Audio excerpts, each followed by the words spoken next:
এই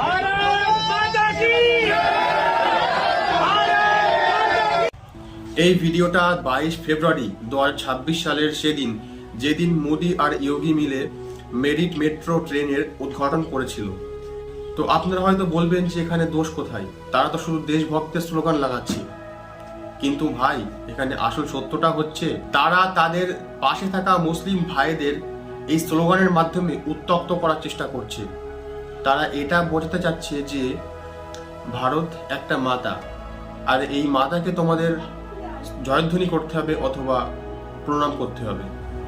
আমি শুধু এটা ভাবছি যে এখানে মুসলিম ভাইরা আল্লাহু আকবার বলে স্লোগান করবে আর হিন্দুরা চুপ করে বসে থাকবে, তখন এই যে গদি মিডিয়াগুলো আছে তারা মনে হয় তখন উলঙ্গ হয়ে ক্যামেরার সামনে, স্ক্রিনের সামনে নেমে পড়ত। আর এই ট্রেনে থাকা মুসলিম ভাইদের মধ্যে দেশের প্রতি একটু হলেও সম্মান বেঁচে থাকলে সেটাও আর থাকবে না, শুধুমাত্র এই শয়তান মানুষগুলোর কারণে। আল্লাহ হাফিজ।